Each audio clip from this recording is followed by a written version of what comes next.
Welcome to my week 2 NFL predictions. So last week we went 10-6 overall, but a pitiful 0-2-1 on the bet of the weeks. I'm gonna have to get better at those betting locks for you guys, but I have 3 good picks this week, so hopefully we can do better on that. So the betting locks that I missed were Eagles -6. I had them over the Washington football team by at least 6 points, and they didn't even win the game. They were up 17-0, and I was pretty confident, but then Carson Wentz just gets sacked 8 times in the game. Chase Young and the Washington defense have a field day. Dwayne Haskins and the Washington offense gets it going, and ultimately the Eagles weren't even in it in the last few minutes of the game. So I'll swallow that bad prediction right there. Another horrible prediction was Colts -8 against the Jaguars. And it was looking like they were going to win this game, but Gardner Minshew and that Jags offense kept making plays to keep them in it, and then finally Phillip Rivers had a costly interception late in the game. And then the Jaguars also, like the Washington football team, ended up winning the game, so it wasn't even close to this prediction being correct. And then the final prediction was the Chargers at Bengals -3, and this was a push. I didn't get this one wrong, but not right either. It looked like the Chargers weren't going to cover here for most of the game, but then Josh Kelly, great running in the fourth quarter, got them a touchdown, and they were up by 3, and Randy Bullock inexplicably misses a 31-yarder, and I get a push there. So on to my week 2 predictions, and in tonight's game, Bengals versus Browns, I'm going to be taking the Browns. This is really a must-win game for them. Baker Mayfield needs to improve upon his abysmal performance against Baltimore last week. He had a couple interceptions, and they really couldn't get any rhythm on offense. I expect Odell to have a breakout game. I see Kevin Stefanski bringing a better scheme against an inferior Bengals squad. Joe Burrow needs to play exceptional to keep them in this game, and I just don't think he can do it. I'm taking the Browns.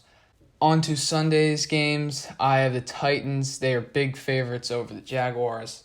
I was wrong in picking against them last week, so I'm just going to stay with the steady Derrick Henry and Tannehill-led Titans. If it weren't for Gostkowski last week, they would have ran up the score on the Broncos. They have great D-line play. Jadeveon Clowney, we didn't see much from him in Denver, but maybe he can get something going against a bad Jags O-line.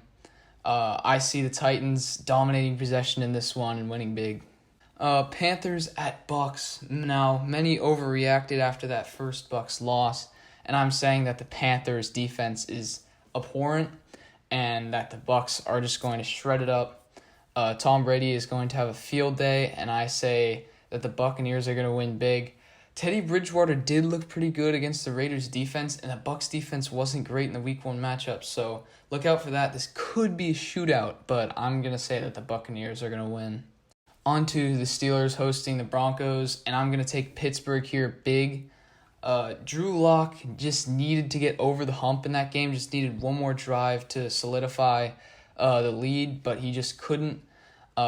Jerry Jeudy didn't look great with a few drops, and then you obviously have the news of Von Miller out for the season, potentially. The Broncos don't look to be doing good. This is not an easy matchup. The Steelers are great against average. They showed it against the Giants in New York. They absolutely stuffed Saquon Barkley. He had only a few rushing yards, and I'm seeing a victory here. On to Rams at Eagles, and I'm not going to continue on the Philadelphia mistake that I made last week. I'm going with the Rams here. The Rams look to bounce back from last season's woes. McVay and Goff were on the same page against the Cowboys as they win in an upset last week. I'm saying that the offense is going to keep rolling against a bad Eagles secondary, and then I don't know if the Eagles offensive line is going to be able to protect Carson Wentz. They let up 8 sacks to Washington. It's going to be similar when they play the LA Rams, so give me the Rams here on the road. And then to 49ers at Jets. Both teams are very desperate for this win, but even more desperate is the Niners. I'm taking them. The Niners really have trouble with mobile quarterbacks. That was showcased last week when they played the Cardinals and Kyler Murray. They still had so many chances to win, and they're a really banged up team. I don't think it's necessary to overreact to that week 1 performance, and I'm going to take them big over the Jets, who struggled last week against the Bills. And I see the Niners defense being superior to that of Buffalo, so give me the Niners here. And then on to the Bills at the Dolphins, and I am taking the Bills to cover in my first betting lock of the week. The Dolphins just looked like last season's early form of the Dolphins. Nothing special on offense. Ryan Fitzpatrick threw multiple interceptions. They couldn't stop Cam Newton and a Patriots offense that is devoid of weapons. And then the Bills, with Josh Allen, they made a mockery of that New York defense last week. I think they're going to run up the score in this one, so I'm taking the Bills to cover 5.5. And then to Vikings at Colts. This one's really a pick'em. It's really close for me, but I'm going to take the Vikings pretty narrowly here, probably on a late field goal. I just think that Kirk Cousins, he played pretty well last week. It was really the defense that let them down. I mean, Aaron Rodgers just had a vintage performance, and I don't see that out of Phillip Rivers and the Colts. They couldn't really stop Gardner Minshew and the Jaguars' offense, so there's no reason to think that they can stop Dalvin Cook, Adam Thielen, and Kirk Cousins of the Vikings. So I'm going to take the Vikings here. And then on to the Lions at Packers. Last week I had the Lions beating the Bears, and it looked like it was in the bag until the fourth quarter when it all unraveled for the Lions. And the Packers looked great last week. Aaron Rodgers is just going to have another great performance here. I see the Packers winning.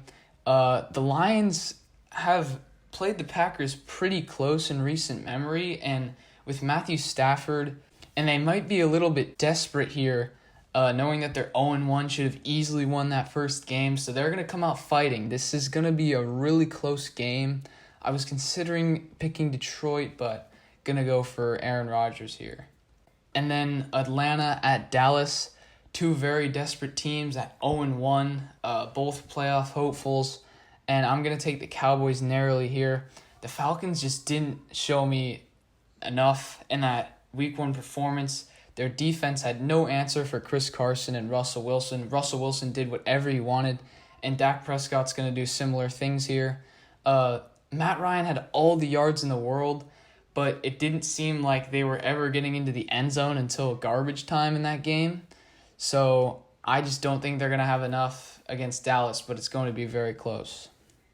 Then on to New York at Chicago. I have the Bears winning here. Mitch Trubisky, I don't think he's either of what he showed. I don't think he's quite as bad as what he showed in the first 3 quarters, but you're definitely not getting what you saw in the fourth quarter for a large amount of time either. I think he's just a steady game manager that's going to win against an inferior team like the Giants. The Giants did look decent against the Steelers. Just some offensive problems. Daniel Jones, an interception on the goal line. Saquon Barkley not really able to do anything. And the Bears' defense is pretty stout. So I say they're going to bounce back and put together a 60-minute performance in this one. And then on to Washington football team and the Arizona Cardinals. Both teams that you didn't think would start out 1-0, but here they are. And I'm going to say that Kyler Murray and DeAndre Hopkins going to have another great performance and going to win this one heavily against the Washington football team. It took a while for Ron Rivera and his team to get going, but when they did, they were pretty scary.